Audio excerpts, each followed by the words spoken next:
Boa tarde, amigos, tudo bem? Hoje a gente está aqui com mais uma live do nosso projeto Café Acadêmico e hoje a gente vai falar de um tema que ele é bem atual, né? Que é Constituição e democracia. A democracia, como ela permeia, né, todas as instituições de organização do Estado e como ela está tutelada e protegida pelo texto constitucional. A gente vai abordar também como é que ela foi sendo construída, essa noção do Estado Democrático de Direito, né? Como é que ela foi sendo construída ao longo do Estado moderno, Estado contemporâneo, né? E hoje, para debater comigo aqui, a gente tem o Jackson, porque eu chamo ele de Jaque, gente. E aí, que ele é mestrando da UFC e ele está pesquisando bem a ver com essa área. Então a gente vai ter um papo assim bem legal, bem leve, assim, para que a gente possa abordar alguns assuntos pertinentes, atuais e também informativos, né? Então é isso, assim. Vamos lá, assim, abordando uma ideia geral sobre esse princípio democrático do Estado. O que a gente entende hoje, gente, pelo Estado democrático de direito, né? Ele foi uma construção, né? Ele foi uma construção que ele foi... Primeiramente, o Estado se instituiu na concepção moderna como um Estado de direito, né? Não era já essa noção de Estado democrático, né? Assim, não estava consagrado na organização, na doutrina, na teorização do Estado, não estava ainda consagrado a noção do Estado democrático de direito. Primeiramente, o Estado de direito ele foi instituído como assim, um Estado regido por leis, em que a lei vinha a regular a atuação estatal, né? No contexto ali do Estado liberal, de forma a despersonificar o Estado da pessoa do rei, entendeu? Então ele chegou para limitar o poder e a ingerência do Estado na vida das pessoas, né?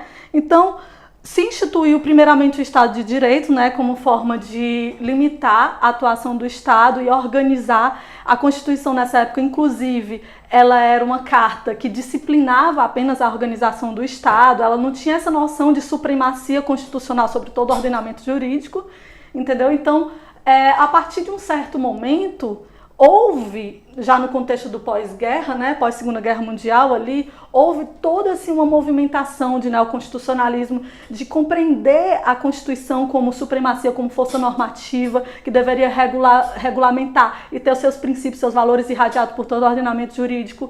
E aí, com isso, se passou a compreender o Estado democrático de direito, que defende a democracia, o poder do povo, efetivamente, na organização do Estado, e todo o Estado a serviço desse poder, né? Não apenas ali determinando, mas assim, a Constituição e principalmente a democracia legitimando o exercício do poder do Estado, né?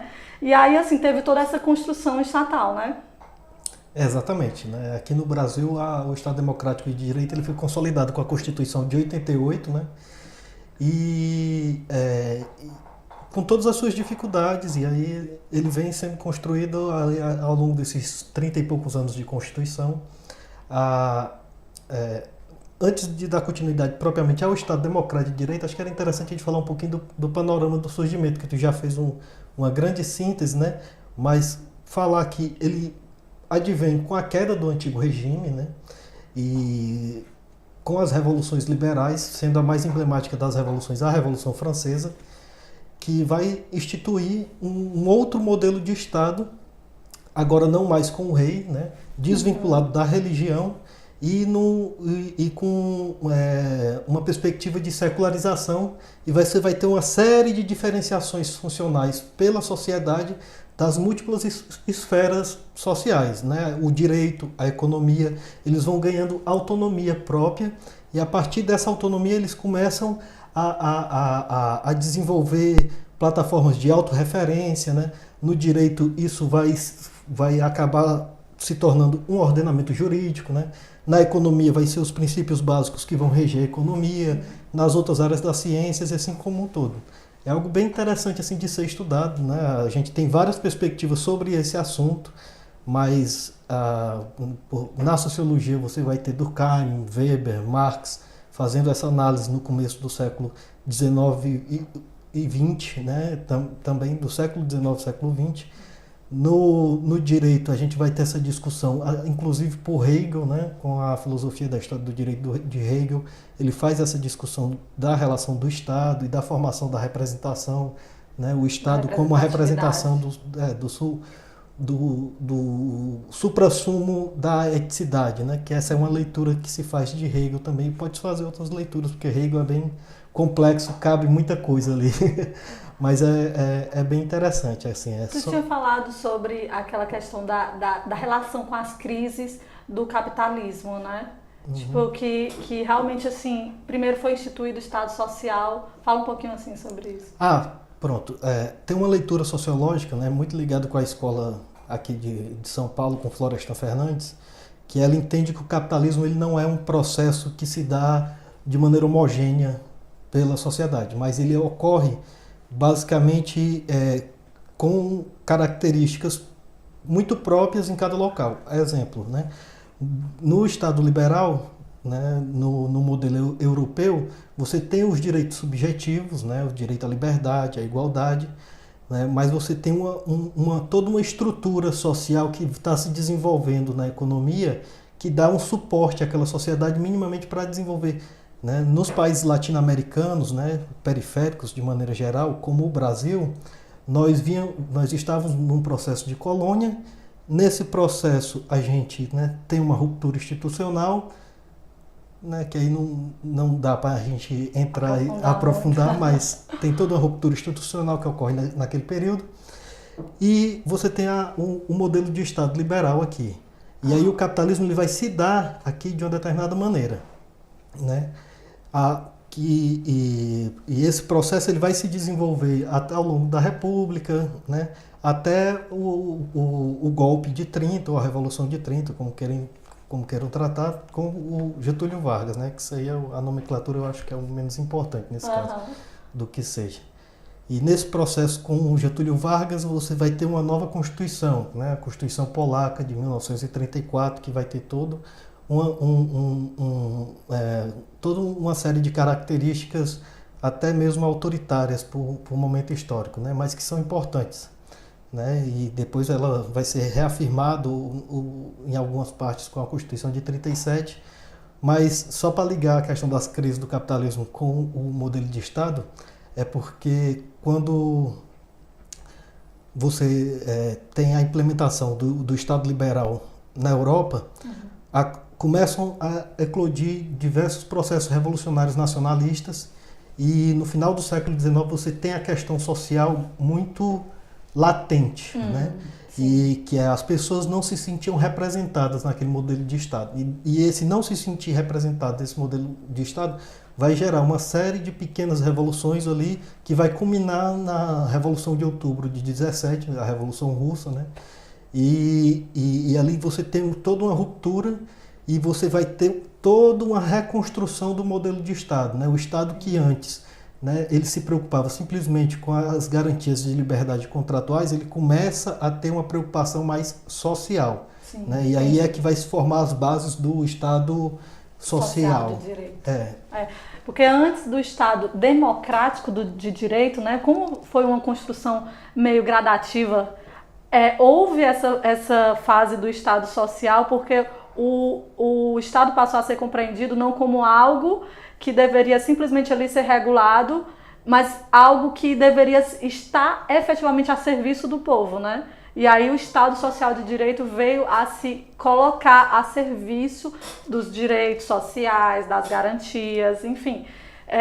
E posteriormente veio a ser compreendido como algo que deveria também promover, o Estado deveria promover e ter o compromisso de efetivar os princípios basilares da Constituição, da organização do Estado, né? Mas outro assunto que a gente queria falar também é a questão da relação, gente, com a soberania, porque, assim, o princípio democrático, ele tá tão forte, tão enraizado, que ele lá no preâmbulo logo ele já é previsto, né? Então nós, representantes do povo, instituímos o Estado Democrático de Direito. Então, ele é, ao mesmo tempo, legitimador da Constituição e ele é tutelado pela Constituição. Porque aí, lá no parágrafo 1º do artigo 1º, ele vai dizer assim, todo poder emana do povo. Isso é o princípio democrático, né? E aí, ele é um princípio muito forte de onde vão ter outras vertentes. Vão ter outras vertentes do pluralismo político, do sufrágio universal, de todo o sistema eleitoral que deve respeitar as leis para que efetivamente possa representar, possa ser legitimado pela vontade do povo, sabe? Assim, efetivamente o povo possa exercer. Por mais que, assim, não seja inviável, né? Se tornaria ingovernável, todo o povo está ali praticando a organização do Estado, as práticas administrativas, enfim, a gente tenta pelo nosso sistema eleitoral representativo, né, que represente o máximo possível a vontade do povo. E a soberania do povo é um princípio decorrente do Estado democrático, né? E aí, assim, essa soberania do povo, pela jurisdição constitucional, ela acaba sendo mitigada, né? Na verdade, a gente tem várias leituras sobre esse fenômeno, né? A leitura, por exemplo, mais próxima do Paulo Bonavides é que ele vai dizer que quando os juízes eles estão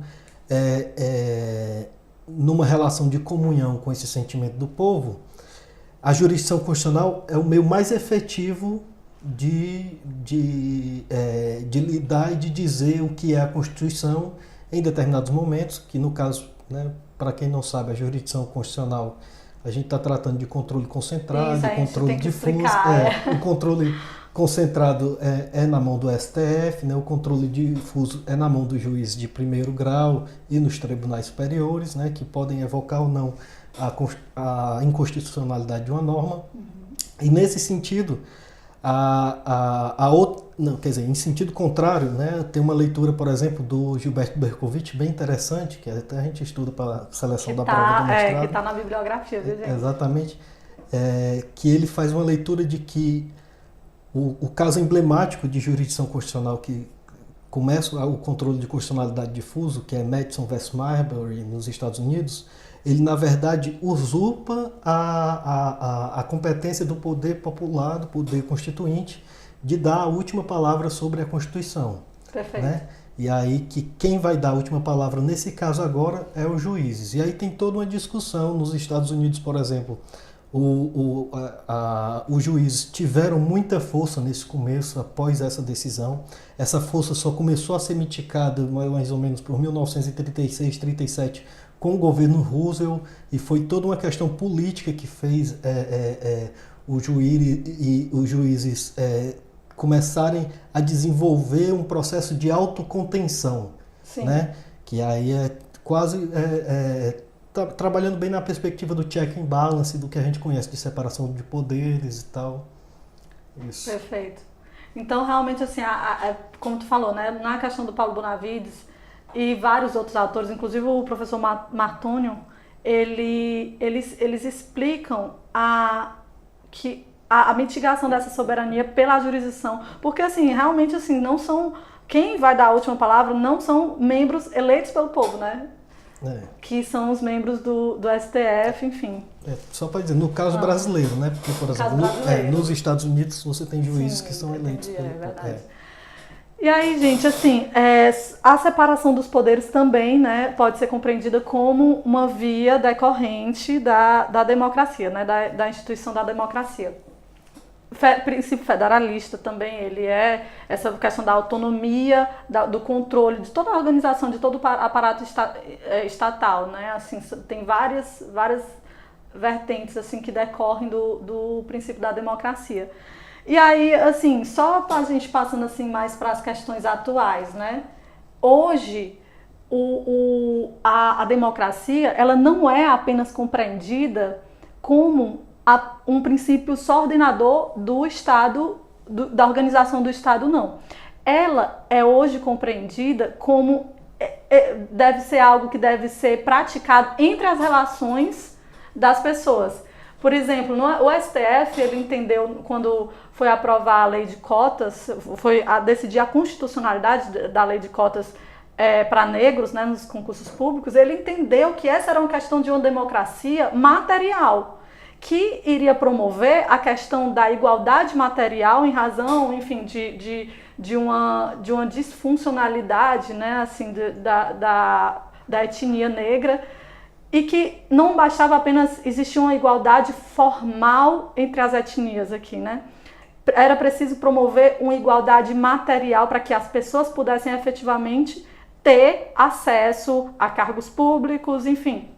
E ele entendeu que isso era uma vertente da democracia, era decorrente da democracia, né? E outra assim, questão que vem bem colocando em voga, assim, é a questão que muitas pessoas falam do retorno à ditadura hoje. O tempo bom era o retorno à ditadura. Mas a democracia, gente, ela foi algo que foi conquistado. E é um princípio que foi consagrado. É uma garantia. Hoje é uma garantia, né, do indivíduo. A democracia, o direito à democracia já é um direito de quinta dimensão, eu acho, né? De quarta, enfim. É um direito fundamental. Então, o próprio princípio de vedação ao retrocesso impede que qualquer alteração na estrutura do aparato estatal possa vir a atrapalhar isso, né? E aí, assim, eu lembro assim do AI-5, né? Eu lembro como se eu vivisse. Se eu tivesse vivido naquela época, não vivi, gente, mas eu lembro pelo que eu estudei, pelo que eu li do AI-5, né? Que fechou o Congresso Nacional, ou seja, acabou com o princípio da autonomia, tripartição dos poderes, porque o presidente da República avocou para si a função legislativa também, mitigou o princípio do pacto federativo, né? Porque também a União passou a intervir na administração dos estados e dos municípios, passou a ser possível intervenção federal por motivo de segurança pública, que era algo abstrato. Então, assim, institucionalmente, juridicamente falando, é impossível, né, assim, instituir hoje, pelas garantias que a gente já conquistou, né, uma nova ditadura ou qualquer caminho nesse sentido, porque às vezes assim, as pessoas não defendem, né, o retorno à ditadura, mas por meio de medidas apenas. Mas essas medidas já são proibitivas porque seria um retrocesso, né, ao próprio princípio da democracia. E aí é isso, assim, tu queria acrescentar mais alguma coisa assim na nossa discussão aqui? Não, essas questões são extremamente atuais. Por exemplo, o STF está decidindo sobre a questão, né, LGBTQI. Ontem mesmo decidiu, né, a criminalização. E há leituras que fazem que o STF, nesse caso, ele está se colocando no lugar do Poder Legislativo, que estaria legislando, o que não seria muito correto. Há outras que ele vai dizer que ele está materializando o princípio constitucional da igualdade, e aí entendendo a igualdade naquele sentido aristotélico de equidade, né, basicamente, fugiu o termozinho agora, não vou lembrar, mas tranquilo. Mas basicamente fazer ai meu Deus, esqueci o termo aristotélico. É o de equidade, é o mais simples de todos, que é basicamente uma pesquisa no Google aí o povo acha. Eu não vou me lembrar agora não, deve ser o nervosismo da entrevista, mas tudo bem. Acontece. E aí, mas e assim, essas questões elas estão muito latentes, mas minimamente nós temos instituições, né, instituições fortes trabalhando. Eu não consigo também enxergar um prognóstico nesse sentido, não, assim. Gente, pois então foi isso, assim, o nosso próximo vídeo. Queria primeiramente agradecer a tua presença, Jackson, sério, muito obrigada mesmo. E o Jackson está pesquisando, gente, sobre a administração... Direito administrativo global, no né? caso. E ele é mestrando da UFC, assim, e está contribuindo aqui com a gente. Muito obrigada mesmo por estar, assim, lançando essas ideias. Ele ajuda, assim, é professor aqui do InAcademy também. E, gente, próximo vídeo, tá, do nosso Café Acadêmico, a gente vai falar sobre a obra do professor Robert Alexy, Teoria dos Direitos Fundamentais. Vai ser bem legal e vai ser lançado na próxima quinta. Hoje foi na sexta porque a gente não conseguiu gravar ontem, mas normalmente vai ser na quinta, tá? Mas a gente avisa com antecedência sempre, a gente posta lá o bannerzinho, tá? Muito obrigada pela companhia e até a próxima semana.